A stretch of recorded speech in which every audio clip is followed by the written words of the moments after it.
ഇട്ടല്ല നല്ല അടിപൊളി പരിപ്പടേൻ്റെ റെസിപ്പിയാണ് ചേർത്ത് ഞാൻ ഉണ്ടാക്കൽ ഇങ്ങനെയാണ്.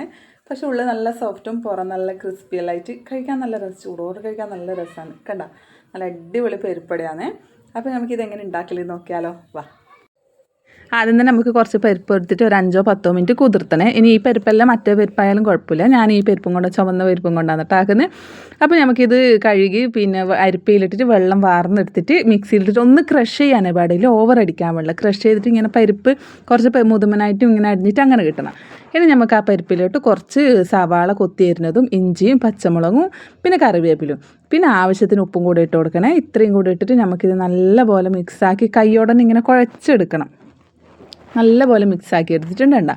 ഇതുപോലെ ആക്കിയിട്ട് നമുക്ക് പരിപ്പട ഒരു ഷേപ്പിൽ ഇങ്ങനെ റെഡിയാക്കി എടുക്കാം. ഞാൻ എല്ലാം കൂടി ഇങ്ങനെ റെഡിയാക്കി എടുത്തിട്ടുണ്ട്. ഞാൻ ആകെ ഒരു 1/4 കപ്പ് പരിപ്പ് എടുത്തിട്ടുള്ളൂ, പക്ഷേ ഇത്രയും പരിപ്പട ഇട്ടീന്. ഇനി എണ്ണ നല്ലപോലെ ചൂടായ ശേഷം നമുക്ക് ഒരു മീഡിയം ഫ്ലെയിമിലേക്ക് ഇട്ട് കൊടുക്കണേ. ഹൈ ഫ്ലെയിമിലിട്ടാൽ പുറം കരിയും ഉള്ളു പോവില്ല. അപ്പോൾ മീഡിയം ഫ്ലെയിമിലിട്ടിട്ട് തിരിച്ചും മറിച്ചും ഇട്ടിട്ട് എടുത്താൽ നമ്മൾ പരിപ്പട റെഡി. പക്ഷേ ഹൈ ഫ്ലെയിമിലിട്ട് കരിഞ്ഞാൽ പിന്നെ ഉള്ളു പോവില്ലേ. ഇങ്ങനെ തന്നെ ആക്കണം, എന്നാലേ ടേസ്റ്റ് ആണ്. കണ്ട കരിഞ്ഞും പോവില്ല, പക്ഷെ നല്ല വെന്തിട്ടും ഉണ്ടാവും ഉള്ളു.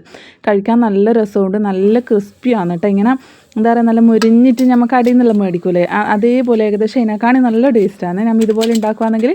അപ്പോൾ ഇഷ്ടപ്പെട്ടിട്ടുണ്ടെങ്കിൽ സപ്പോർട്ട് ചെയ്യാൻ മറക്കല്ലേ.